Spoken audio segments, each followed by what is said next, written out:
Greetings and salutations, and welcome to episode 103 of The Other Side of the Ball. Double A D squared with you in the house, and as you can see, this is our own version of election night here in the A7FL. As here in the A7FL. No, we are not running a. Well, I guess you could say this is a little bit of a campaign, if you will, a la the campaign that's going on in the rest of the country. D squared, how are you, sir? I'm good, buddy. I'm just wondering why you get double A and I get D squared. Like, how do you come up with the connotations? Why don't I get to be double D? I want to have biggins. Well, because if I was to say double D, well, boggling minds can go a whole bunch of places, and you know what I mean. That's what I said. I want to have biggins, and I don't mean Tyrone. Well, there. But it's so simple to make. Anyhow, but before we get into casting your ballot, if you will, for these national awards, I do want to say, and we do want to Mr. Curtis Jones decides he's going to hang them up and move on, but of course, can't deny what Curtis Jones has helped contribute to the league, and more specifically to the Nevada division. Of course, he was a part of the Vegas Force team that was the very first division champion in Vegas that went to New Jersey and won a playoff game in New Jersey. Then the last season in the fall and the National, he took his talents to sick. And then just a couple of days ago that he said that he is hanging up the Ace NFL cleats and moving on to other endeavors, but definitely want to give him his flowers real quick. And just a talented individual, very fast individual, definitely left some indulging marks in the league. And Derek, I'll let you have the floor to give your thoughts on Mr. Jones. Curtis Jones, first ever special teams MVP from the Nevada division. Part of the first team to ever, outside of the Northeast, win a game on New Jersey soil against a Northeast team. One of two teams in history now that have done it, because the second one now is the Insomniacs. What's up, Travis? Correct. Travis said what's up in the chat. First champion of the A7FL Nevada division, first division champion, and a perennial top 10 franchise created with Curtis's help. Curtis, a.k.a. Pac-Man Jones. The dude's talent undenied. He actually got Big Rob to eat his words at one time when he was talking about the Force and what they brought to the table. I'm not mistaken, had a pick six in that game against BIC, and it was part of the 19 points that were scored as a result. That's the accolades on the field. Off the field, Curtis is just a great human. Worked in the construction trade for quite some time. I got to chop it up with him a little bit when we were back in New Jersey with the Force, and working for actually one of my long-term clients who I just reconnected with about 3 weeks ago at a golf tournament. But he is now going to be Firefighter Jones, which is better than Motherfucker Jones.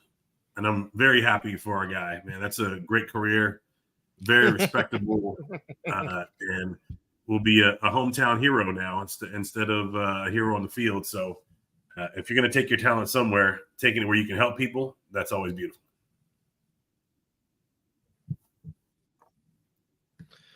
Won't get no arguments from me on that. Definitely wish him all the best as he now becomes one of the first responders in our community and help to save lives and stop fires. But definitely wanted to give him his salute of what he contributed on the field here in the Ace NFL, and one grand salute to Pac-Man Curtis Jones. And we definitely have a lot of film to watch his highlights on for years to come. That's for certain. But momentarily, we will be joined by Corey Hammond from the 3-on-1, as today it's all about awards. Now, last week, Chris and myself kind of went over the nominees from here in Nevada who were nominated for the national awards, as you see on the screen here. But we will go national, as like I said, Corey will join us momentarily. Hopefully, Big Rob will join us momentarily. Possibly here on this 103rd edition of the Other Side of the Ball here on the Other Side of the Ball Network. We ain't gonna see no Big Rob. Big Rob doesn't show up to his own show.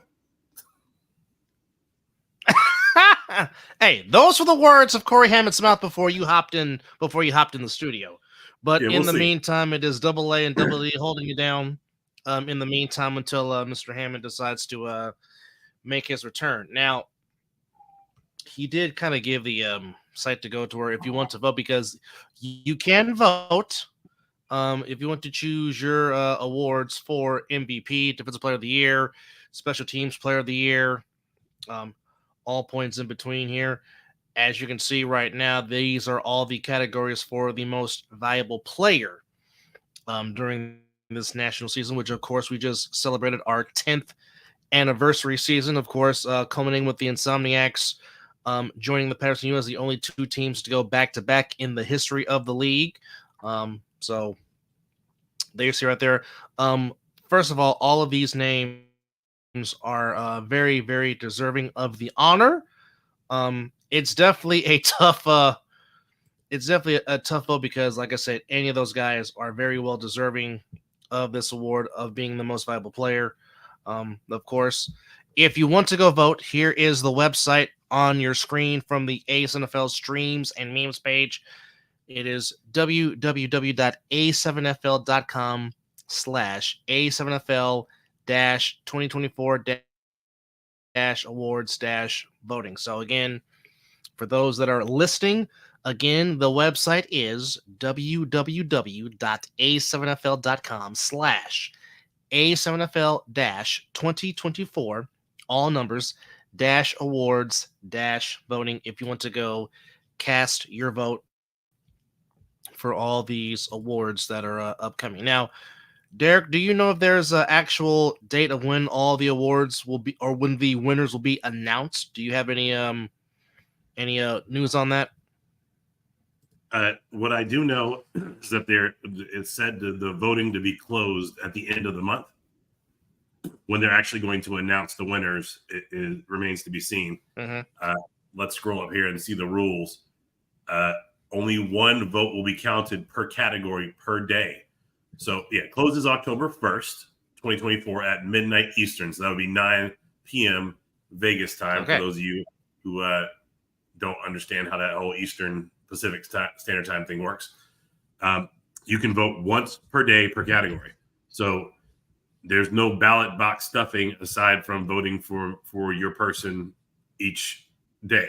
So I would encourage you, if you're looking for your person to get out there and win, every day, set an alarm and get up and go to the website and make your vote. And that person could end up with a total of 13 votes if you were to start today, just from you being diligent and staying on top of it.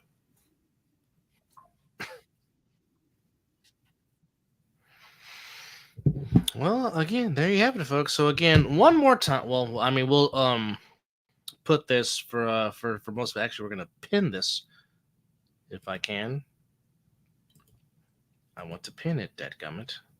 I'm going to try to develop a QR code real quick and post that on this page as well, so it's up there for everybody to see while we're doing this, and people can just scan it. All right. Well, in the meantime, while we await Mr. Hammond to join us, just one quick reminder, folks, of what's coming up in the month of January of 2025. Winter is coming. And he can make something magical happen here. And there goes the ball. It's going. It's going. If you're a fan. Battles will be won. Hold on now. At the 30, and he Who's going to take victory? He's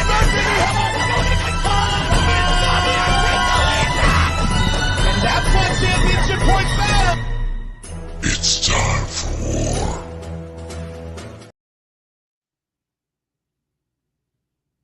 The Winter War coming to you in January of 2025, formerly known as the Fall Brawl, but now it's called the Winter War, starting in January of 2025. And for those that Just want to to be register, clear, formerly, not formally okay. known.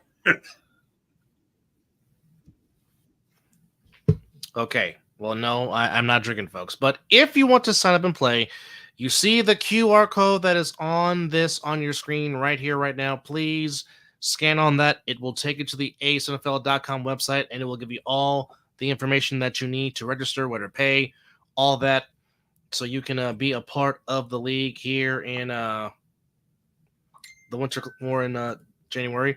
Travis has already cast his ballot. He is picking Danye for Defensive Player of the Year. Not a bad choice, sir. And my co-host from the Muslim Dub Show, who is doing the first responder thing. Good evening. Glad you're with us. Hopefully work is not being a pain in the ass for you. But again, scan that QR code that you see on your screen, and you can register to play in the Winter War, coming to you in January of 2025. So again, good evening. Double A, Double D here with you here on episode 103 of The Other Side of the Ball, as we are looking at the nominees for the national awards. And 2-5, hello, and the ever-aforementioned Mr. Hammond. I think he's home. Yeah, he is. He's got the headset on. Oh, yeah. He is home. He's made it. What's up, gentlemen? Now, first off, Corey, fix your microphone. Get it close to you so you can, Check make 1, sure you're 2. speaking into the mic. Can you guys hear me? Can you hear me? All right, there you go. All right. You are good, sir. You're good, You sir. might have to go Welcome. to the phone. Thank you for having me. I think I'm going to start making this a regular thing. What do you guys think? No, we can hear you. Can you hear us? No, thank you for coming on. Corey, I can hear you fine. Dub is on his typical 2.5 to 3 second delay. It has to go through McDonald's, over to Starbucks, and then to us for it to work out. So Fair. Well, he makes it work. I've never noticed before, so that just goes to show the professionalism of Dub Anthony Alvarez. and what is unprofessional about me is I got this QR code up. Thank you, It says sir. share my screen, very much. but it's not actually sharing my entire screen. It's just showing the actual window. So shout out to StreamYard for providing the service, but it's not letting me do my shit. I got a QR code up here, and it's not showing. So listen, It won't let you scroll. all of us watching, all of us Totally listening, fine. the QR code is the shortcut to get to the list so you can vote. Now, as an other side of the ball regular, I know who the other side of the ball is going to vote for. And of course, that is quarterback David Tender of the Silk City Animals. You know it. Likely. But if you can't get the QR code, because we're trying to give you the easy shortcut, it's very simple. Like I told the guys sharing the air with me now, go to the Google, which all of you I'm sure have used for one thing or another, and we won't go into the specifics there.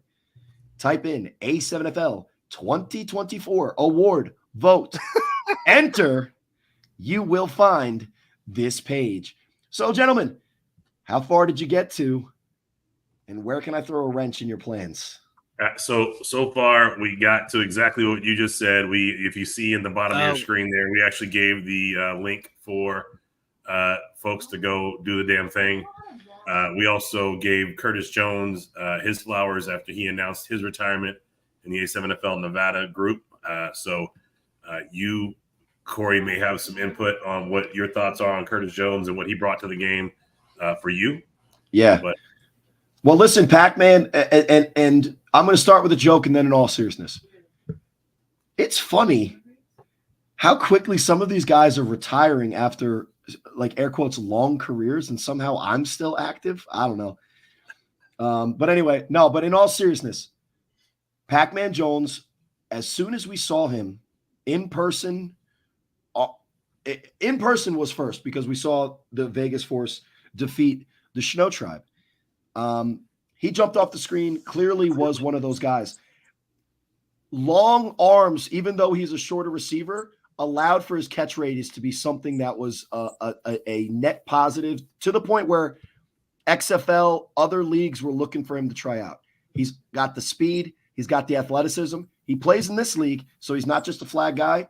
And I wish him all the best because we kind of can use him as that meme of watch what you say on media, because we had him quote and look, he stepped into it. He said it with his full chest. He said, "This is our division. People got to take it from us." Well, the Insomniacs came together, put together a team that did just that.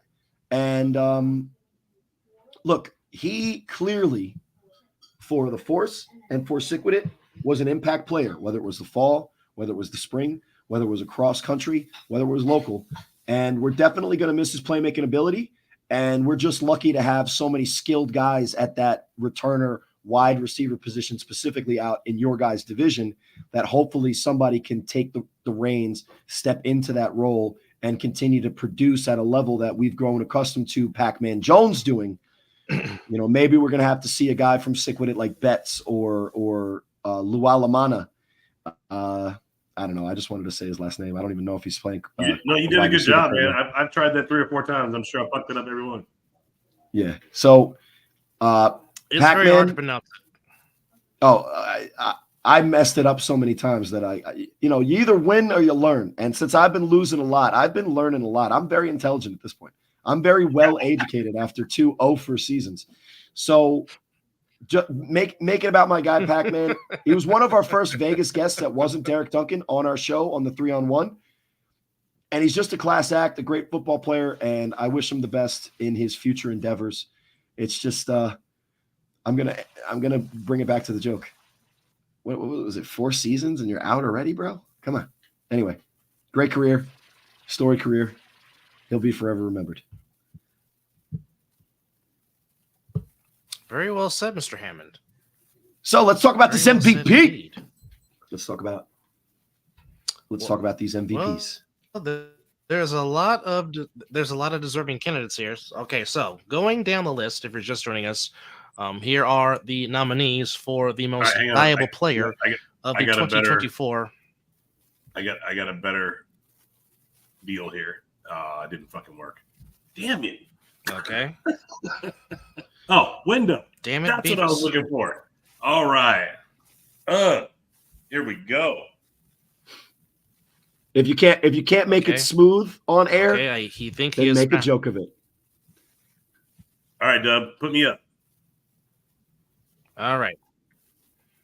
Now you got the QR code. There you go. All right. So scan that QR code. It will take you to where you can go and vote. And yes, no excuses according to one Mr. Corey Hammond. But nevertheless, folks, here is the first category up for bids, if you will, which is the most valuable player. And like I said, all these gentlemen are very, very deserving. So going down the list, Brandon Garst from the Indianapolis Octane, Deontay Henderson from the Tampa Nightcrawlers, Dunny Lyons from the defending back-to-back champions, the Las Vegas Insomniacs, Keno Thomas Sr. from the Cincinnati Chaos, of course, Sterry Cotterton, no stranger to this award from the Trenton BIC, Chris Butler from the Octane, David Tender from the Silk City Animals, and of course the MVP of the last 2 championship games, Eric Munchie Schufer Jr. from the Insomniacs, Raheem Chaney from the Watchmen, James Mitchell from the Octane, and Darren Palmer rounding it out from Sick With It. A lot of love for the Octane So in let's this just do category, this. gentlemen. Exactly. So let's just do this. Since you guys couldn't pick one of the three guys from your team, not a whole division, a team, they're not going to get talked about in the MVP because you didn't even win enough. No disrespect. Followed by copious amounts of disrespect. You didn't even win enough games to get into the playoffs. The Heist had a wide receiver and a quarterback that I think are more deserving than some of these guys. No disrespect to the Octane, but in your inaugural season, great job, guys. Those are also Rookie of the Year candidates. But if you guys can't even pinpoint who the most valuable player on your one team in the entire Indianapolis division is, don't start sending us three. Listen, this is not going to be a cap type of podcast. The A7FL put this out. Stop complaining about it and just vote on it. But this show is to air grievances. So if it's Festivus for the rest of us, sure, why not?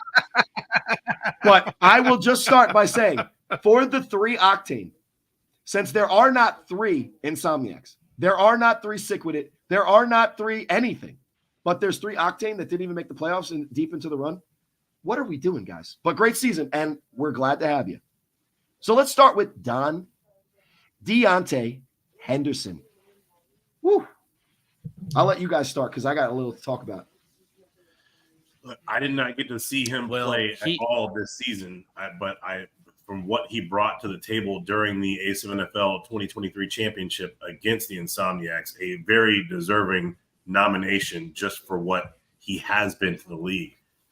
I cannot comment on his contributions of this year because I did not see a single Nightcrawlers game. I saw two Florida games, both with the Orange versus the Ghost. Well, I think the one national game that he was on full display was in the first round of the Northeast bracket of the playoff, in which Tampa Bay Nightcrawlers had to go to Baltimore, and they played the Rahway Snow Tribe. And defensive coordinator, assistant head coach for the Snow Tribe, Ant Live Richardson, shout outs to my guy, could not stop talking about how insane. Yes, I was going to get there, Travis. I was going to get there. Man, he stole my thunder. I was gonna get into the whole quarterback take. Oh shit! I heard about that. That's right. Yeah, no, and so that's why he's on this list. Sure. But Ant Live talked about Deontay Henderson with such glowing terms. He could have been the only Nightcrawler out there, and you might not have known that wow, that Mark Bagway was out there, that Mr. Davis logo was out there. His name's Dion, by the way. Those guys are dominant, and they're why using government names, Corey, when they don't put them out there. Yeah, I know. But those are whatever. He's a flag player. He's a professional flag player. His government's out there. It's not mine. Okay. Baltimore already knows that I'm McNulty and I narc, so my bad. But anyway. You can tell that he's on. You can tell that these are fake laughs because it's not that he's on a delay. It's that he's just laughing. No, I'm just joking. We could talk about the MVP of the Nightcrawlers, and a lot of guys would assume that it's either going to be Logo or it's going to be Bagway. The reason that Deontay Henderson, I think, is the one is because in the regular season, when those guys were still on the rosters for those professional, flag league teams in Nashville, it was Deontay Henderson not only being the stalwart on defense, but being the quarterback on offense, leading his team to 50-point blowouts in the Florida division. So not only did he bring that soul-snatching hit stick linebacker play to the Nightcrawlers, he was also their quarterback early on, waiting for Logo and Mark Bagway. And their offense was not missing a beat against a division that I think isn't respected enough for those other teams, the Ghosts and the Orange, et cetera, et cetera. So him being on the MVP list and not just the Defensive Player of the Year list, that's why he's there. And if he's your MVP, you got a QR code. Just do the thing, press the thing, make the vote, and get your voice heard. But that's Deontay Henderson. Let's talk about that for a second. Now, correct me if I'm wrong, and Travis, if you can confirm this, but didn't earlier this season the Nightcrawlers did win a game with just 8 players? 9. Now, 9. Okay. Yeah. Now, Travis, if you're still watching, you can confirm that for us since you are in here. Oh, it's confirmed. Okay. And- Okay. And let's make it 7 because it's like at this point it's an urban legend. So let's make it 6 next week. Go ahead. So go Travis, go ahead.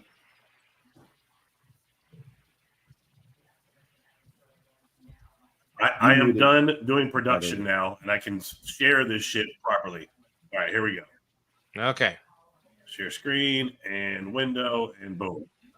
Okay. All right. So now I actually went and did some production in the back end, so I wasn't contributing like I probably could have. So there is QR code with MVP list, and I've got one set for each category. Now, while we're on the topic, Corey, you made a very interesting point that I want to compound on. Is Deontay Henderson the most valuable because he did so much for the team when the other guys weren't away?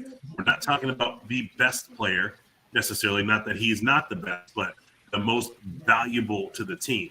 Without him being there week 1, they may not have been in the position they were in the playoffs, making him likely the most valuable Nightcrawler.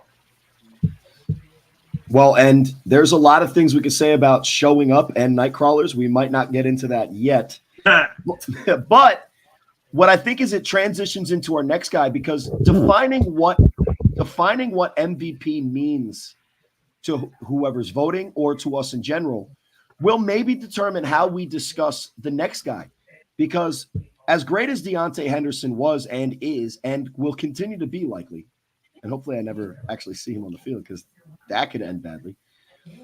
Our next guy in Danye Lyons, if we're going as in more or less the basketball realm of finals MVP, there was nobody more valuable, in my opinion, maybe another name on this list, but nobody more valuable on the Insomniacs to the championship game than Danye Lyons, because not only did he have the deciding points put on the board with an effort play, an expert return play, and just a gutsy clutch play to win the game almost on a walk-off on that 3-on-1 return. He might have had one of the tougher jobs that anybody's asked to do in the A7FL, and that's one-on-one, tight press coverage at times on Ashanti Worthy. And there's great wide receivers out in the Vegas division, so there's no shortage of guys that will test him at the cornerback position. But when I saw the matchup on the defense for the Insomniacs versus the offense for BIC, the fact that the Insomniacs could take one guy, put him on Ashanti Worthy, and almost completely neutralize him allowed for the rest of their defense to do a lot of other things that most teams in the A7FL cannot do because guys like Danye Lyons just don't exist. But talking about MVP of the league, he was obviously hugely important, but there were games because he was still on the roster for the Vegas Lucky Sevens that he was not there and present, and they still didn't lose a step in some of those early games where he wasn't there. Now, once he showed up on offense and defense, you saw the impact that he made. But how are we defining most valuable player? And like last year, a collective we, also me mostly, for the MVP last year, we gave it to Huff. Not because he was the most dominant player on the championship winning team, but because of how much he meant specifically to the Animals, taking them from an 0-for team to a team that competed in the playoffs. How are we defining as the voters, as the media, that MVP will decide where we kind of rank Danye? Because if you even talk about just the Insomniacs and who was the MVP of that team of the two names here, as important as Danye was in the championship run and specifically championship game, I would argue that Munchie, who was at every game, took reps at quarterback, linebacker, running back, fullback, wide receiver, corner, safety, punter, holder, right? Everything, driver, stunt driver. Let's not forget driver. Sideshow. The sideshow, yes. I would argue if that's our definition of MVP, that Munchie was more valuable to the team in the course of the entire season than even Danye Lyons, even though there was no and Munchie also had a great championship game, by the way, as well, doing all of those things that I just mentioned. But if we're just breaking it down to the, like why people wanted to give David Tender the MVP, who's on this list, and Mark Bagwell the MVP last year when he only played in playoff games. Danye Lyons fits those molds.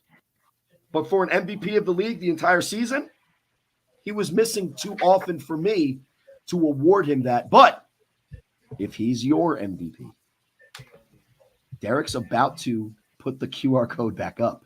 Yeah, Dub, I need you to put me back up. There you go. And you will use it by taking your phone out, doing the thing, pressing the thing, and voting your guy. All right, I'll let you guys talk about Danye because I know that you probably don't have much to say about an Insomniac, but I will allow you to expound, I guess, the few words that you may have. Well, prophetically speaking, just what he did, as you so eloquently said, in the championship game and defending an all-time great like Hollywood, and basically holding him down to 2 catches, and then, of course, making the Vikings, Scott McCorkle, prove that he is the Thunder God from Asgard by making his prediction come true, not necessarily in a walk-off fashion, because obviously Munchie still had to go pick off the pass from Sterry to secure the victory. But, I mean, to do that, and I mean, you can see it, he was literally cramping as he was running towards the end zone on that third home return because you can see the grit in his face trying not to, pass out from the pain. But I would say definitely impact player for sure. Yes, because as you previously mentioned, he was not there because he was doing this thing with the flag national team, which of course that's a whole nother story. But in the times that he was there, you saw the impact that he made instantly.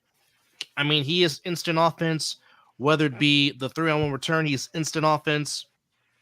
If you need him to catch a pass and take it to the house, there is no price when it comes to Danye's impact on the field and his impact with this Insomniacs team. And Zelly has a comment for Corey saying, "Nah, we love you, Corey. Welcome back. I see you saw your shadow and came out of that groundhog hole." I like Corey looking up over the commentary. Well, Zelly, you're my guy. Thanks for the comment. And I did come out in force for the 100th episode. You did. And listen, I'm also coaching the youths, as a famous lawyer might say, a fictional lawyer. Not the Utah Utes. No, the 2 youths. The 2 youths. Got it. Come on, My Cousin Vinny, come on. My Cousin Vinny. If you don't know that movie, go watch it right now. All you youngins.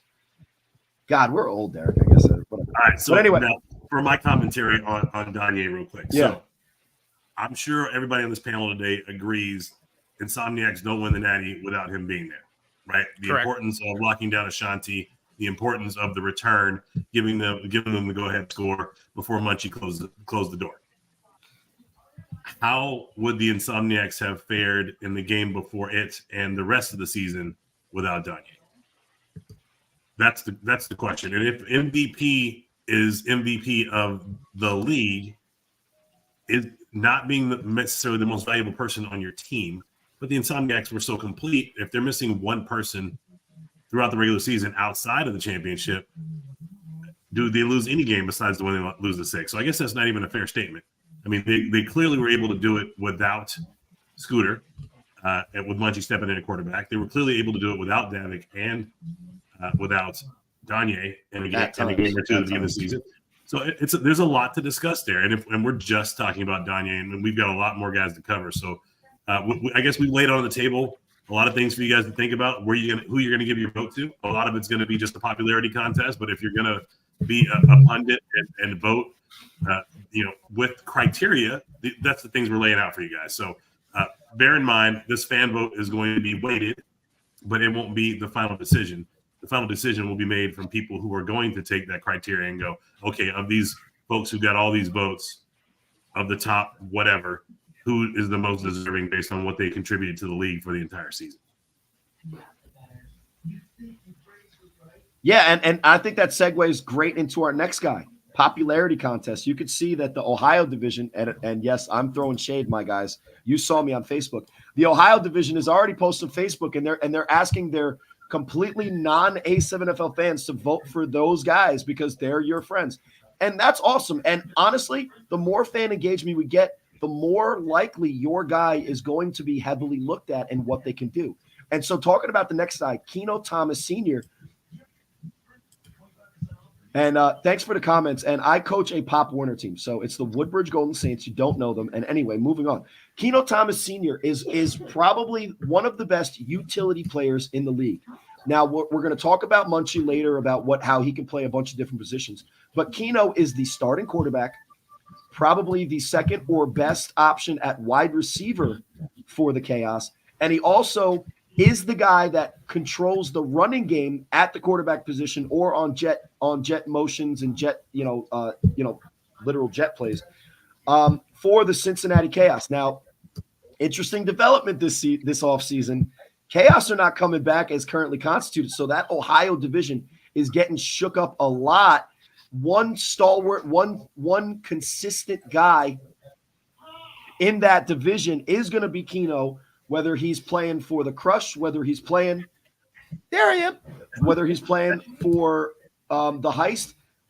Keno's probably the MVP of the Ohio division.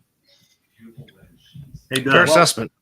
Yes. Doug, can you change the structure and layout so that we're at the top of the screen and on the side? So every time you start, no. Listen, cover Corey's eyeballs. Nobody wants to see my face. I'm the ugliest guy on this podcast. You do. But you do.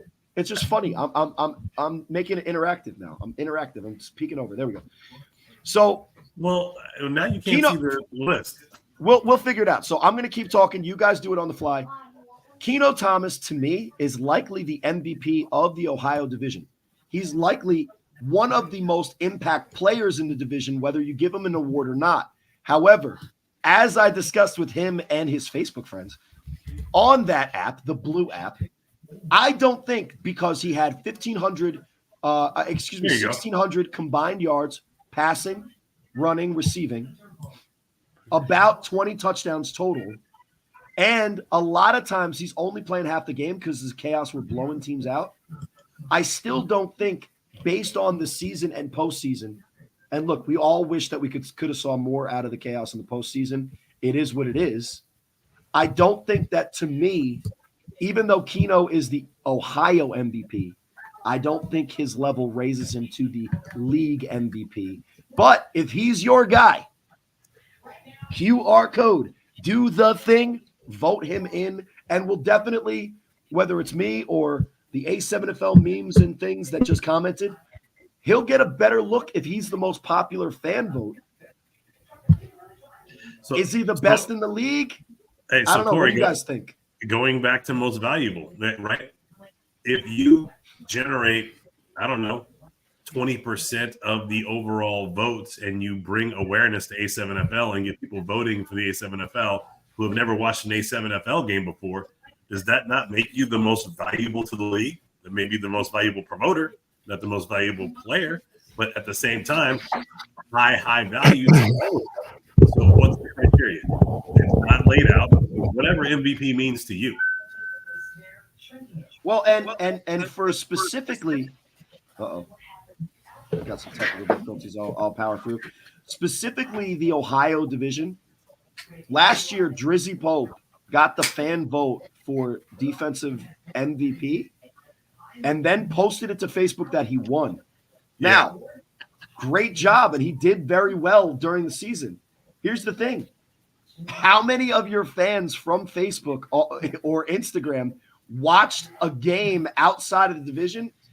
I don't know. So listen, we love the fans, we love engagement, but there is a little bit more that goes into it other than a popularity contest when we're trying to take these league-wide awards and votes seriously. All right. Well, you gave Keno's accolades. Again, another really good dude.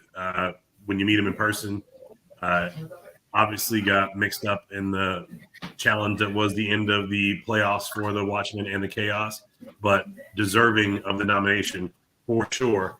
And oddly, the only Ohio nomination on the deal, I guess, with Octane and Ohio being part of the Midwest, even though there's three actually divisions that make up the Midwest, that they elected to only have 3 from the overall region, if you will, because each division was allowed 3. Yeah.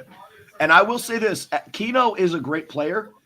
The quarterback that was behind him, I was looking through my texts to see if I could remember his name. His first name is Seth. I don't remember his last name. No. Seth Chambers is the running back, but they had a quarterback which was kind of like the more traditional throwing style quarterback for the Chaos. That kid can play. So if we're going by this metric, that kid had like 600 yards passing as the backup. So if we're going by this metric, if you take Keno off the Chaos, I could argue that their backup quarterback could win close to as many games, if not exactly the same amount. So it goes back to the conversation, but the fact is that Keno Thomas is a baller. He deserves accolades, just in my opinion, not this one. But if you think he does, there's the QR code. Do the thing. Who's next? All right, so we're 41 minutes in, and we've covered 4 players. I know, we're trying to go quicker.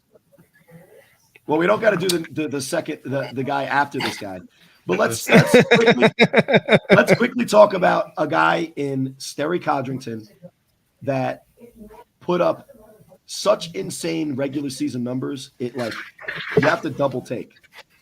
Now, if you're a fan of the games of the week and watch a lot of BIC games, it is sour grapes, but a lot of his completion percentage, which was close to 75, if not 77,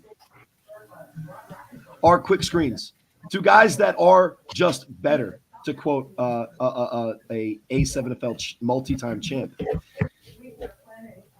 Those stats do get padded a little bit for Sterry Codrington, but nobody can take away the fact that Sterry Codrington was one of the most eye-poppingly statistical dominant players in the league last year. He had over 25 touchdowns in the air, 1, I believe, or maybe 2 interceptions all season. Those are Vegas offensive numbers. And the Vegas guys do it in a way that's a little bit different than Sterry, because Sterry's also Correct. that dynamic runner. Correct. But when you look at what he was able to do for BIC, there's no reason to doubt BIC being a team that can consistently get close to or where they were last year. But in the moments that they needed him, sometimes, I'll be honest, as biased as I was calling that game, how would you guys rate Sterry Codrington's performance in the championship when they needed him the most? Yeah, I mean, I would say the championship is the one time where we could say that there was Superman's cape got torn a little bit. He had a couple wide open throws that he missed that would have been probably the determining factor of the game of putting BIC over the mountain. Yeah, Now, ask Kason Campbell. Yeah, He was upset. and then the limited number of receivers that he actually trusted enough to go their way with the ball.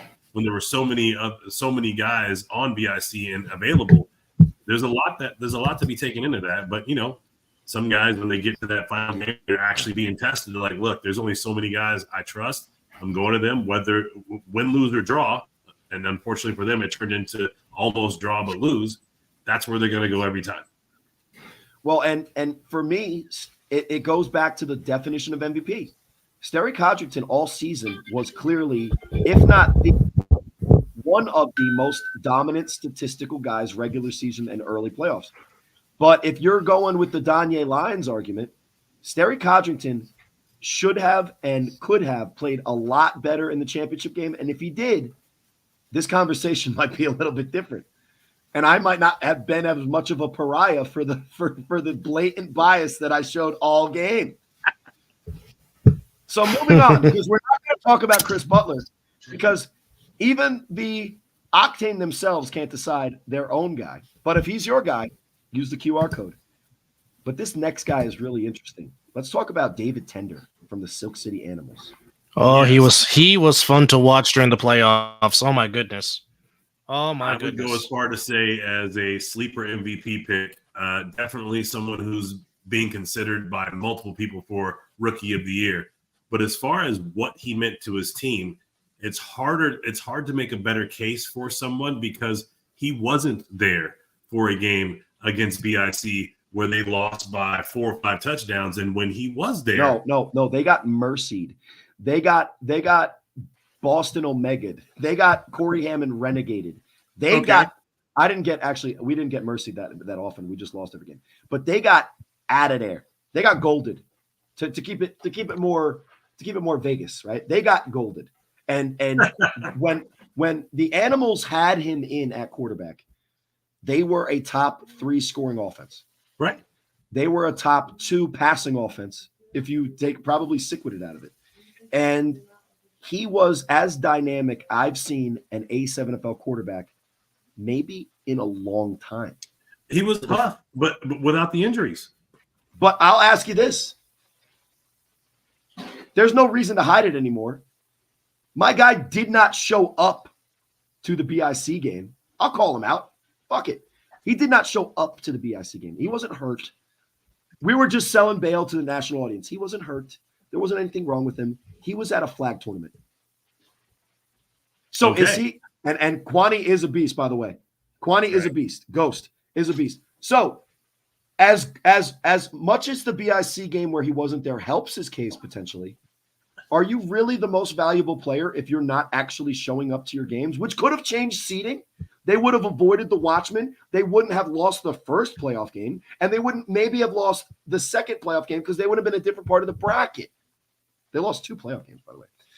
That's amazing, by the way. That's It's got to be a record. It's absolutely a record. He went 0-2 in the playoffs in his inaugural playoffs, which he's already catching up to me. But he's way better than me, so I'm just joking. But here's the point.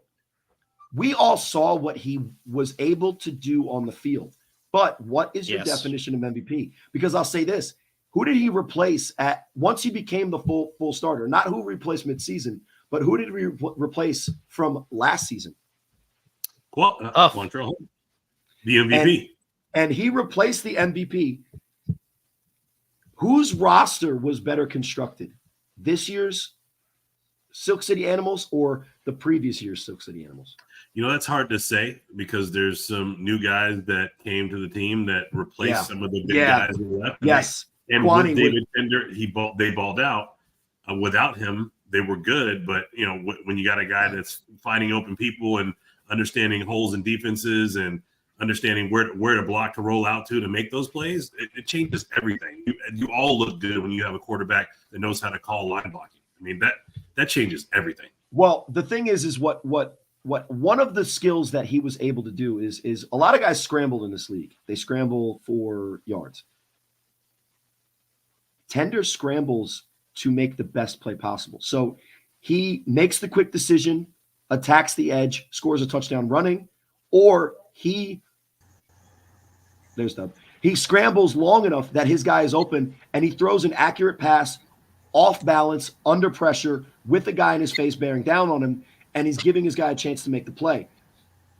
I would argue that the Animals' offensive weapons.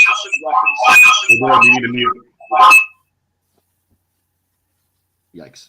I would argue that the Animals' offensive weapons this year are head and shoulders better than their offensive weapons when Huff was the quarterback. And Huff did play corner as well. He didn't just play quarterback. The reason he won the award was he played corner. Okay. Yeah, that makes sense. I mean, he did everything on offense and on defense and on return. Tenders. Yes, exactly. And that's why he got hurt in the playoffs this year. Again. Right. It was stupid. That was dumb. Anyway, against the nobody there Nightcrawlers too. Ridiculous.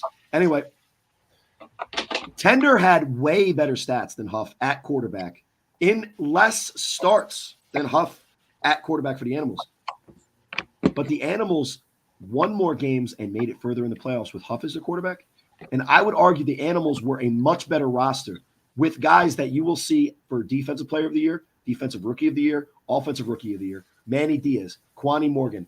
Exactly, Travis. I think that the Animals were a better team this year than they were last year, and they won less games than Huff did. Now, it's not an apples to apples comparison. Let's be honest. The Animals last year played the Omegas twice. So it's not an apples to apples comparison, but the argument could be made that Tender, although as great as he was, and your eyes are not lying to you when you see that, I don't know if he wins the most valuable player for me this year because he didn't start every game. He missed a lot of games or was just not there. And even though he put up the numbers and the stats, his record as a starter was 500. So let me bring the odd angle again. Let me be that guy. So David Tender is also valuable because he's going to be bringing another element to the New Jersey division from the guys that he's been playing with. Once they saw him ball out, when you hear him on his lives, he's like, "We got a whole other cast of cats that we're going to bring into this thing." He's like, "Y'all haven't seen me ball. Once I get the ball in my hand, it's over." He had all the confidence in the world in himself to play against BIC, and then delivered like we've never seen anyone deliver on the offensive side of the ball against BIC before. That was a clinic he put on against one of the better defenses in the league.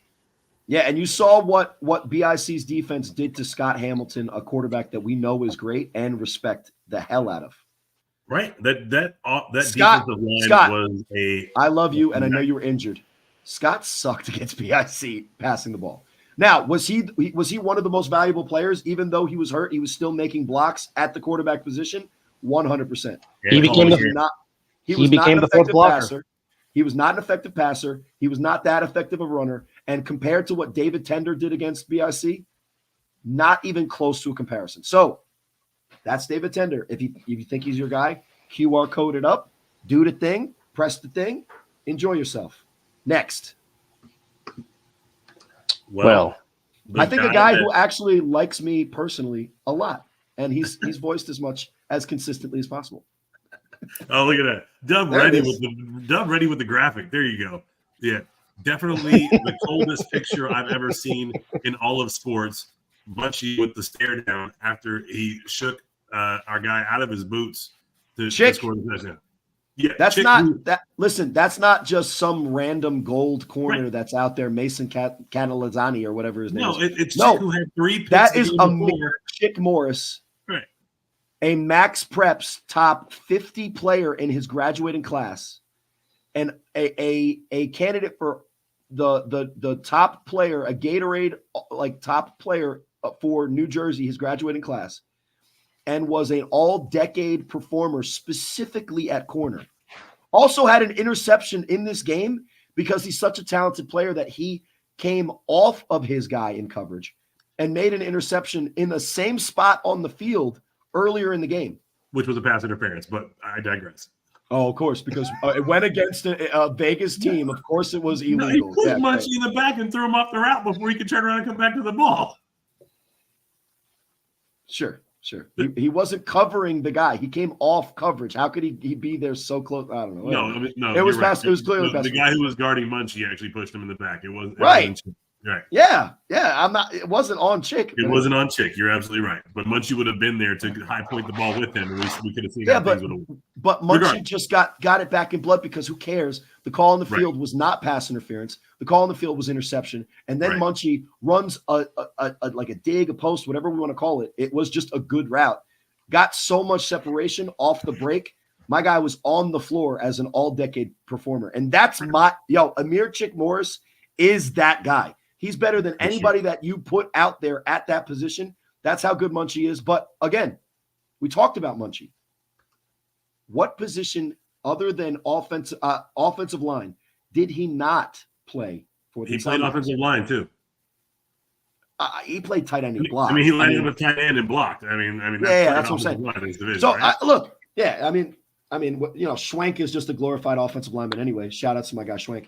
But what Munchie does for your team is in the championship game, against the Tampa Bay Nightcrawlers, after every single third and needed, fourth and needed, running the stop route, catching it, and turning one of them into a touchdown. And then On throwing the the fourth- block that's from RTC. On the fourth and needed at the end of the game, he blocked how many guys, gentlemen? Great. 3 on a 7-man defense. Kenny Mack could have fucking taken a vacation on that play. It's still a fucking touchdown. Now, Kenny Mack is a great blocker, and obviously I'm not saying that he isn't. But when your wide receiver on a speed option to the edge can block 3 guys, the guy covering him, and 2 guys on the inside, you could even have run the ball with, I don't know, name any running back in Vegas, and he's likely to get the first down. Now, RTC obviously got the touchdown, and that was probably the deciding flag. play. That was the deciding play on offense for the Insomniacs. Right. But for me, that's who Munchie has always been. He doesn't run that Devontae Adams route that everybody wants to run. They literally get in the game and they say, "Oh, I'm going to run the in-out zig play," because they want to run a double move and look great. Because anytime you run a double move, if you're a decent wide receiver, not even good, decent, you run a double move, you're probably going to get a little separation. Munchie can get separation on stops, slants, hooks, fades. He knows how to get separation on 3-step routes where you don't have to do a double move. You don't need 7 seconds for your quarterback to wait back there because it's a fucking destroying video. No. And he knows Munchie's how to eye for the ball. always open. And his use of his body to catch the ball, I would argue he is a better pure pass catcher than 6'4", 6'5" speed demon David Clark is. Look no further than that play on the sideline that David Clark should have absolutely 100% made, but he fucking completely muffed it. He's a great player, but the play that he makes in the game, he's wide the fuck open. Of course he is. Munchie, to me, is one of those hidden gems because he is a football player in the purest sense of the word. And if he lines up at D end, you know what he does? He makes a fucking tackle in the backfield. If he lines up at race car driver, he's doing donuts in the fucking parking lot. Munchie, to me, Sideshow. Munchie, to me, if you're talking about the guys on this list, he might be at the top of that list for me because not only did he do everything that he needed to do for his team, when you take Munchie out, they don't have that guy. They don't have that dog on offense. They have a lot of smart guys. They have a lot of great guys, and RTC is their heart and soul. But just the I'm better mentality, you take Munchie off the field, those guys are probably still better. I don't know if they believe it as fully as when he's in the game making every play his team asks him for. He is the truth. Yeah, He is the also truth. energy in the huddle. He's the smart guy as well. And to provide that extra angle, he's also the guy who specifically asked that people not vote for him in the chat because he doesn't want the accolades. He wants it to go to one of his guys. That's the type of guy you want to play ball with, which makes him possibly the MVP. Well, listen, if you're going to vote Danye Lyons, then you have to do the finals MVP, not the regular season MVP. So if you want an Insomniac, I would probably vote Munchie. Just saying. Hey, look, we got our first spammer in the fucking chat, bro. We made it, Corey. Dub, look at us now. Wow. Republicans. Anyway. So speaking of spammers, this doesn't apply to OG Buck at all, but I'm just transitioning. By the way, if you don't know Rakeem Chaney, that's OG Buck. And I've never spelt his name correctly, so I'm not sure if the A7FL did. But OG Buck, quarterback, Baltimore Watchman, let me just say this. He outplayed on the same field, on the same team, the only other quarterback in his division that people think is better than him. And what he brings to his team is the play calling, the savvy, the ability to do both. That's not a tear. We can't be sentimental. So you tore your hamstring or something? Shout out to Zelly Daniels. That's my guy. And look, Munchie doesn't have to even like me. He probably still doesn't. And that's fine. I'm still going to call it like I see it. I don't ever bullshit. And if there is another New Jersey Vegas championship, Dub will be the biased Vegas guy. I'm going to be biased. I played for BIC with BIC. So love you, but fuck you, Vegas. And you guys won. So don't cry about it. OG Buck, not the MVP, wasn't the only quarterback that played for his team. And I could argue there's better Northeast quarterbacks that aren't even on this list. But don't take away from how great this guy is. He's not only the best play caller in the league, likely, if it's not Huff. That boy run a 5.9, and that's all I'll say, guys. Well, just from your point of view, Corey, what makes Buck dynamic at the way he plays quarterback for the Watchmen? He is the best at matching the skill of his teammates. That's my guy, Will Franklin, a legend. OG Buck matches his skill of his teammates to the play call and the design of the play. So a lot of you guys may not be so familiar with their running back, Amari Thomas, but Amari Thomas is used in every way that he is best fit. They bring in a guy, Ant Mo, a wide receiver corner, and when they bring him in, they're likely going to call rocket screen. It's likely going to go for a lot of yards because they go play action out of it, and it's likely going to be a play that even though you're probably ready for, you can't stop because that's one of the best things that he can do. He is a perfectionist when it comes to play calling. So even when he's not in the game, a lot of times he's in the huddle designing the play on a timeout. Amari is a beast. And what he doesn't do is make the pretty play. He doesn't throw the perfect spiral. He doesn't do the perfect footwork juke move. But he gets the effective play done every time. I don't care what it looks like. If you've ever watched a Watchmen game, when they need a play, a lot of times OG Buck is going to throw it to Tony Toe Tap in the back of the end zone, somehow uncovered. And even if it isn't a perfect spiral and his throwing motion isn't perfect, he's playing with the defense when he uses his feet to run the ball, and he locates the ball or checks down with his eyes in a way that even if he's not throwing a perfect pass, which John Gauze is a better thrower, John Gauze is a better runner, OG Buck might be a better quarterback at this point in his career. And that's why he's one of the only guys on this list. I think the only guy on this list from a stacked Baltimore Watchmen team. Very well pronounced. I've seen OG Buck. I've seen Ace. I've seen both their games when they played firsthand when we were in Ohio. Love Buck's game. I think given a different year, different scenario, different matchup, they might have been in closer to the chip again. They lost a little talent this year when the teams kind of disbanded and came back together in a different structure. But Buck still balled out. Buck kept them in the conversation in the top 10 all season. So definitely a guy who deserves to be on this list and an extremely well-respected guy. I know our guy Keith Sammons thinks he's the best quarterback in the league every time you talk to him. He's that dude. And specifically for his he's in the argument. And you could say what you want.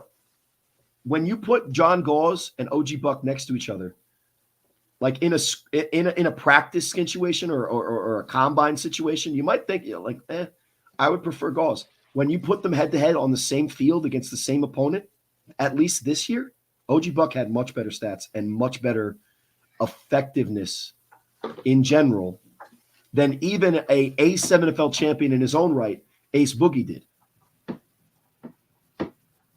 And as Dub is making adjustments, let's just say this. My guy, James, Jimmy, Mitchell, no. Octane can't pick one of the three. You're a great player. I'm actually going to talk a little bit about James Mitchell because that's the one guy. That's fair. That's the one guy for Indianapolis that pops off the page. He's the long-haired cat with the dreads. He goes hard on every single play. The Octane are not talked about if not for James Mitchell. He plays offense, plays defense. He's on the special teams coverage. He's also the returner. He's a Swiss Army knife. He's a Swiss Army knife. Do everything guy and deserves to be on this list as far as at least in the voting conversation. Do I think he should win MVP based on the talent that they've gone up against and where they ended up in making the playoffs? That I would say would be the one knock on him. But as far as what he brings to his team and what he means to a team, he's one of the for the Octane. He's certainly the most valuable person for them to have them in the conversation. Well, tell his coach that that's what they should have went with, and then we would have talked about him for a little longer. Right. Sorry. Hey, Octane, by the way, pause, but come at us with all your hate. This is what you get when you're rookies in the league, when you're a first-time team in the league and you don't beat the Heist and you don't beat the Chaos. You're gonna get a little bit of some burns. You're gonna get a little shade, maybe one might say. Yeah, But, you might get forced. Exactly. Yes. We're going to treat you exactly as we treated the Force because we reminded them, even though they beat the Snow Tribe, which, by the way, lost 80-0 to BIC that year. Yeah. Not a Really great win to brag about if you're the Force, but we reminded the Force they lost 56-17 against BIC, and in very much first-year fashion, they would remind us, oh, but we did score 17. So congratulations for that. Anyway, let's talk about our next guy because last but not least, this is my guy. Very deserving of the nomination and one of the all-around good guys on this earth. Darren Palmer is one of my favorite humans. UNLV alum, played ball for the top 25 in the AP coaches poll, UNLV Running Rebels. Not Running Rebels, just UNLV Rebels. Running Rebels is basketball. But DP, again, specifically this season, a do-everything guy for Sick With It, who remained in the top 10 all season because of a guy like DP. If he's not there, I don't know that they're in that position. I don't know that they beat the Insomniacs in week 5. But Darren Palmer played the running back position, the wide receiver position, tight end, and contributed a ton for the team this year, and was the heart and soul of what Sick With It brought to the table. Crazy numbers. Led the league in touchdowns last season. I don't know what his stats look like this year, but that's the type of guy he is and what he brings to the squad. And in a lot of same ways that Munchie is who Munchie is, I'd say DP is that, other than his performance on the field. But I don't know if a team has more of a go-to guy than Sick With It has in Darren Palmer, because when you look at the per catch, catch per game numbers, Darren Palmer's in the 7 to 11 range every single week, and Sick With It is not shy. They throw the ball 50% or more of the time. The attempts from the quarterback, my guy Jeremy Geary, they're going to Darren Palmer, and the other guys are benefiting from him being such a go-to guy that guys like Betts, even guys like Lavish T out of the backfield, are more open, because when you have a true number one that could still get open with either double coverage, bracket coverage, or a shade or a shadow, that just means that it's even harder for the rest of the defense to cover the other guys. And with Curtis Pac-Man Jones, Andrew Luwalamana, and Betts, I don't know his first name. It's like MGD Betts or some bullshit. It's Marcus. It's Marcus. Those guys are not, devoid of talent themselves. So when you have to treat Darren Palmer like the guy that he is, week in, week out, play in, play out against Sick With It, and he's still dominating, that's why he's on this list and is rightfully on this list. But I think the best thing to do now is, because this is our list, you need to vote. This is your choices. There's the QR code. If you have a guy that's favored on this team, or if you want to make it a fan vote and just make it a popularity contest in your Ohio, vote for your guy by scanning the QR code, going to the site, clicking the button, doing the thing. It's very easy, very simple. And voting closes sooner than you think, so don't put it off. If you're watching this now or you're watching it on the replay, vote for your guy. But there would not be an awards list, gentlemen, without some curmudgeonry, some kerfuffling, some mumbling behind the scenes, and to give voices to some of those guys who think that there's no reason that this list should be as it is. Who are some of your snubs for A7FL MVP that are not on this list for fans to vote for?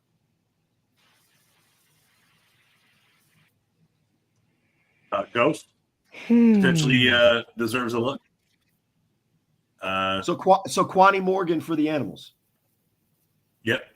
Yeah, Yeah, absolutely. And if he's not on the Rookie of the Year list, we'll see soon. He Right. absolutely, definitely deserves a look at least in the snub category because he balled out and was one of the more important players on both sides of the ball and the return game. Dub, who you got? I'm going Lyman. I'm going to throw in Lugo from Sick because he definitely changed the trajectory for JG this past season to give Sick the record that they had and to help them finally get that elusive win against the Insomniacs back in Week 5. I know he's up there for Rookie of the Year, but as far as just the snub, just his impact alone changed the trajectory this past season for Sick, even though they fell short. Well, I shout think out it- to- shout out ahead. to Travis Gallardo real quick because he threw out at least one of my other guys, which was Dave Valley. What he meant to BIC this season, what he meant to BIC in the championship game was absolutely critical. What he meant more so for them against the Animals.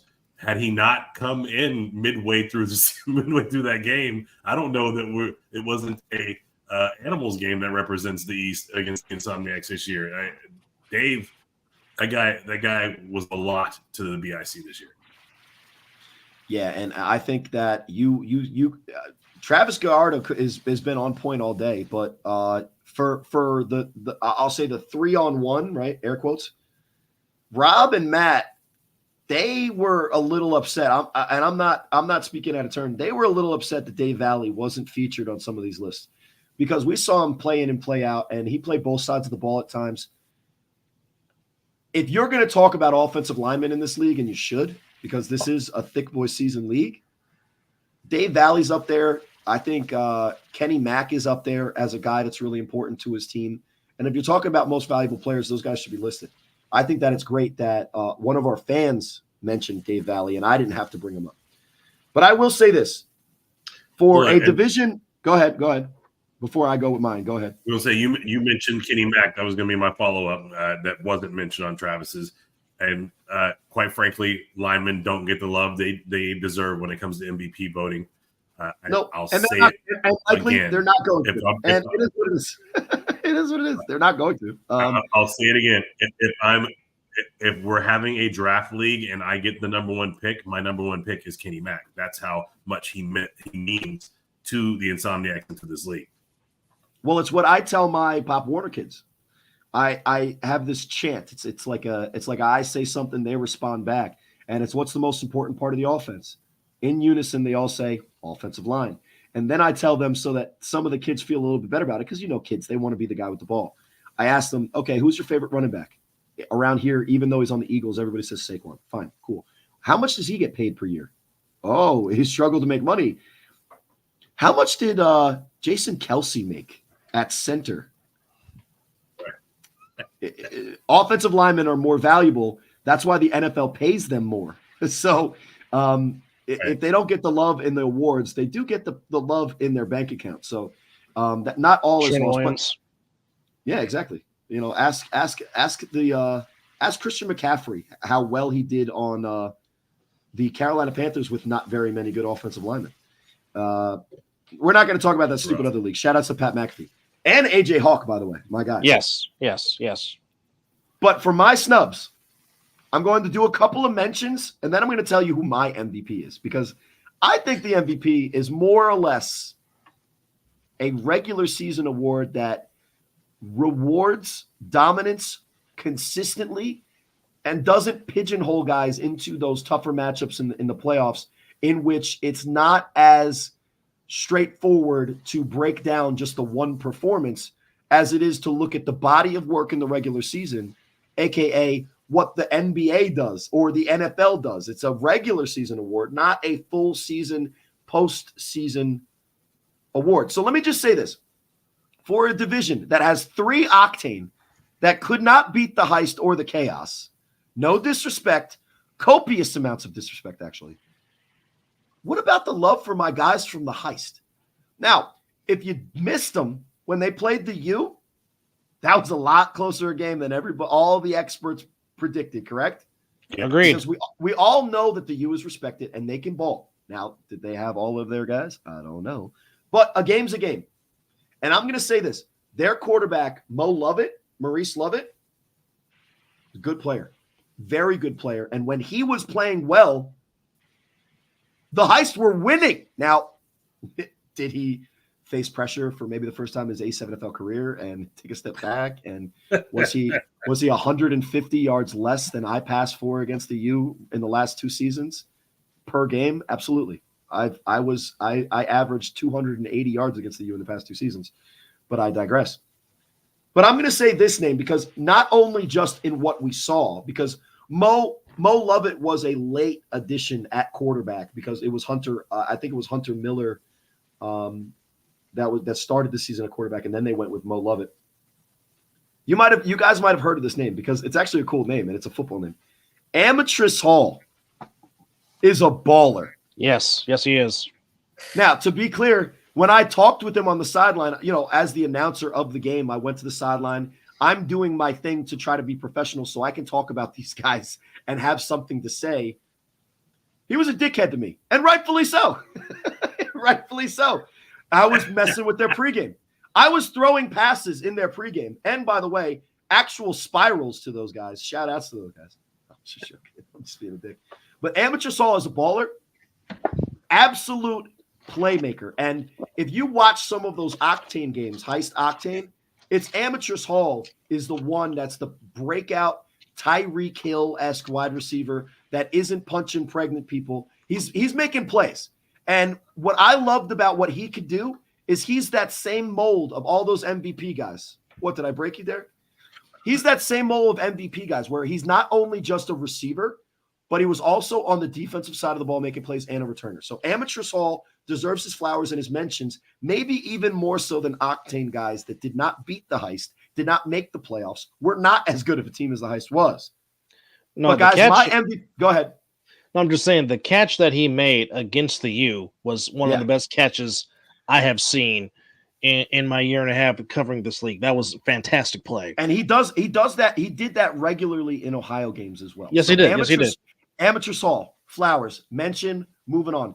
Guys, you know who my MVP of the league is? And if it's the Insomniacs, it's RTC, because as RTC goes, the Insomniacs go, and when Scooter was out and Zach Luciano was in, or Munchie was in at quarterback, there was one constant. And I think, and correct me if I'm wrong, RTC played more defense this year than he had ever played and was maybe as effective, if not more, than my pick last year for Defensive Player of the Year in AJ McQuaig. And that might be blasphemous. No, but when you watch the film, you watch the tape, RTC is a dominant force, period. That's not my MVP pick, but I think he's the guy from the Insomniacs. He deserves a mention, that's for sure. He balled out at every position he stepped on the field. And this year may have, as talented as he is at the running back position, and my pick for the best running back in this league right now. Bar none. I believe he was a better defensive end this year than he was a running back. When he was in on that position, he affected everyone he played against. And when he was out, it was noticeable. Yeah, and no disrespect to AJ McQuaig, but when you were playing the Insomniacs, the defensive guy that you were more worried about, if you're really being honest with yourself, not that AJ McQuaig is a bad player. That's not what I'm saying. RTC is a monster, both sides of the ball. Not my MVP pick. Let's say RTC is a better run stopper and AJ McQuaig's a better pass rusher. Well, I mean, maybe. I think you're splitting hairs, and I don't think the separation is that big. I just think it's an argument that you could make, and that's why, to me, even though Munchie MVP-wise for the Insomniacs is legitimate, I think RTC might have even been more important to that team, because if you take him off, yeah, they got other running backs, but even in the championship game, no disrespect to Devontae Carter or Juice. The other running backs sometimes are Munchie, so let's not forget that. That's true. Well, he plays more of that up back, right? And he's a blocker, and then he gets that counter. But anyway, not to break it down into granular, I'll give you guys one guess who my A7FL MVP is, and then I will reveal it right now. Who do you guys think that I'm going with? Remember how I described how I view the award? Yeah, I'm going to go Munchie just based on everything you said. Just from the entire broadcast, not just his last 2 minutes. So is that your pick, or that's who you think I would pick? Gun to my head, I'm taking Munchie based on everything that he means to the Insomniacs and You would pick, his availability. But I thought that's who you might be leaning towards based on how So you both. broke it all down as well. Yeah. So both. And Dub, what do you think? I may say you might lean towards Danye. Interesting. Wrong. Who was the undefeated team out of the Vegas division if we're talking regular season? That would be sick with it. And without Jeremy Geary, where is Sick with It if you really think about it? Because as much of an impact player as Darren Palmer was, and will be, if it's not for the pretty close to immaculate regular season play from Jeremy Geary, and let's be honest, no disrespect to the Force, because I do respect them. What was the one game in the regular season where he had to show up? Against the It was the Insomniacs. Insomniacs. Right. Who showed up more in that game than Jeremy Geary? In a situation where it was probably the best game I've ever seen him play, period. Yeah. Those And at the moment, those 2 fourth down conversions, we give the receivers the credit. Pac-Man Jones for the one to seal the deal, and MDB Betts the play before it on the big snag at the sideline. But you're talking about the fourth down plays, right? Yeah, both of them, yes. And, right. And obviously JG's the guy delivering the ball. I mean, and if he's not making the right decision, if he's not making the right throw, if he's not throwing it at the right time, none of that happens. Now, I loved the design of the corner route, and shout outs to Mark Gray, because I gave them a lot of shit in the fall for play design, and our boy, our guy, Live with 2-5, is probably the one who just fucked up and did the wrong thing. No, I'm just joking. Shout outs to my guy, Knox. Mark Gray is one of the better play designers that I've seen, especially since I gave him a lot of shit. And that design of that corner route, out of that bunch, out of that look, RTC does run hella hard. To me, Jeremy Geary is the MVP of the regular season, because without him, Sick With It is maybe a middling team at best. If you put a average A7FL quarterback into that spot, they are not as dynamic on offense. Well, their defense is not stopping guys, not stopping the better teams under 20 points. And they might have lost games against teams like, we do not own the rights. I think that to me, Dub just killed all our monetization. Look at that. I think that to me, nobody was more impactful and important to his team in the regular season than Jeremy Geary. And I would make the argument that that team, Sick With It, is not even the second best team, or definitely not the division winner out in Vegas without him not only playing well, but playing almost perfect ball when they needed it from him. Yeah, he plays lights out, but we do have to say that he went down for a game and a half, and Lavish T stepped in admirably at the quarterback position and did a fantastic job. So against who? I think it was Pitboss, if I remember correctly. But still, all of the love to JG. He might be the perfect pocket quarterback. Very much we'll say a Steve Young type player, where he's dialing it up, and then when he needs to get a first down, he will tuck and run and do what's necessary and pick up a headshot on the way. So shouts out to JG. Definitely deserving of a nod. And Corey, thanks for bringing him to the forefront, because he did not make the vote out of the Vegas division. Well, he deserved it. So I didn't give you guys a choice because it made it easy for me to just pick one. So next up, Defensive Player of the Year. Well, let's because we only really have 6 minutes, right? Yes. So let's do this. We're going to put up the rest of I think what we should do, guys, and agree with me if I'm wrong, we'll put up the rest of these lists, because you still have time. Agree with me if I'm wrong. Yes. Correct me if I'm wrong. Yes. No, for you, Corey, agree with me if I'm wrong is much more appropriate. I'll turn it into a thing. Listen, yeah. I somehow convinced somebody that the real Sin City was Sin City with a C. So agree with me when I'm wrong, even when I'm wrong. We're going to put up Defensive Player of the Year, Offensive Player of the Year, Rookie of the Year, Special Teams Player of the Year. But what I want you guys to do as fans watching this, do the thing, QR code it up, click who you want. I think that we could run through these 3 lists next week with still time to vote. And it will give us plenty of time to A, talk about it, B, to maybe get in touch with some of these people and see what they have to say for themselves, and C, think of more shit to talk about at the goddamn Octane. Where are the rest of your guys now? No, I'm just joking. Well, on that note, as we come up against the 5-minute warning, gentlemen, final thoughts before we put a bow and a wrap on episode 103.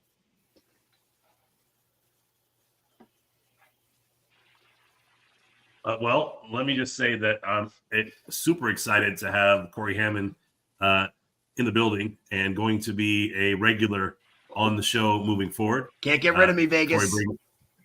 Corey brings a ton of energy and hands down the most amount of actual A7 knowledge, a little conjecture to fill in the gaps, but the study, the prep is second to none. Corey, and no bias. None. Well, you have the ability to show no bias when required. You just don't do it when it's not required. I'll try. But look, shouts out to my guy Corey. Really good to have you in the fold again. Appreciate you stepping up tonight and delivering as you always do. Kudos to the MVP candidates. Thank you for allowing your talents to the A7FL, lending your talents to the A7FL. Because as I say to anyone who listened, without you guys, we are nothing. The players in this league are absolutely the most important piece. I'm going to do whatever I can to make sure that you guys always feel that way every time I get involved in something. And great show. Really, really happy the way this turned out, and looking forward to next week when we have a couple more of our contributors back. So I'm glad to be involved and love being on the show, but my availability is not what it used to be. So I just want to say thank you for today. And Dub, announcer extraordinaire, the most unbiased, fair, consistent announcer in the league. I really appreciate you and your podcasting and hosting us tonight. So that's my parting shot. Just don't forget to kiss the baby. I never forget to kiss the baby. That dude is life. Mr. Hammond, Dad of 5. Go ahead. Yeah, I guess there's so many babies. I sometimes maybe forget to kiss mine. But let me just say this: MVP is one of those awards where I don't know if it necessarily represents best player, but most important player. I think a lot of the guys that are on this list are absolutely deserving. Again, my pick is not even on this list, but it's your vote. So go out there, get involved, vote in November. No, I'm just joking. But do that too. My parting shot is this, because first of all, thank you everybody in Vegas for the love, the hate, the feedback, but just being involved, because you guys are now, the Vegas guys are now, well, not you that don't play on the Insomniacs, but the Vegas division is now the home of the A7FL. You were the 2-time champs. You now own the rights to this thing for now, and deservedly so. What I will say is first of all, shout outs to Derek, and thank you for Derek. But fans, keep an eye out and an ear out specifically, because there are things in the works for this channel, for this show, and this division to broaden the broadcast catalog that we bring to you guys. So what we need from you guys now, though, is more engagement. We need you guys to love us as much as you love yourself, because let's face it, the A7FL is you.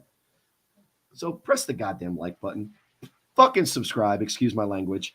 And keep an ear and eye out for more A7FL content from your favorite and maybe your least favorite personalities and voices. A7FL is only going skyrocketing forward. So if you're with us, stay with us. If you ain't with us and you're against us, F out of here. But guys, thank you for having me on. And I look forward to next week, where we can talk about some offensive, defensive, and rookies of the year. So just one more time, as you can see it on the screen, and for those that are listening, once again, Vote for your favorite Ace NFL player for the MVP and also more awards. Again, the voting closes on October the 1st at midnight Eastern, which is 9 Pacific, which Yeah, don't is screw that 10 which is 10 Mountain, which is 11 Central. And if you happen to live in Hawaii, that is 6 p.m. So you have until October the 1st, but you can vote So one by the way, time. by the way, that's September 31st for everyone else involved. If you're voting on October 1st, it's too fucking late. You're like, oh, well, I got something to do today. October 1st. No, it's too fucking late. Do it September 31st. Go ahead. So you can vote one time per The point day. is vote every day, so you're not waiting till the 31st and the 1st. Support your guys, support the league, get in, cast your vote every fucking day. Make your vote count. Do it, and do it now. Now. Jones says, if you don't, I'm inclined to think you're a hater. That part. But again, thank you to Corey Hammond joining us all the way from the Green Garden State, that is New Jersey. Thanks to Double D, as always, for chiming in when he can. For Chris, who's on assignment, for Knox 25 Live, who's on assignment, and for Scotty, who was somewhere in the Bifrost in Asgard. Thank you guys for watching. This has been episode number 103, and we will see you on the other side of the ball. Ta-ta for now.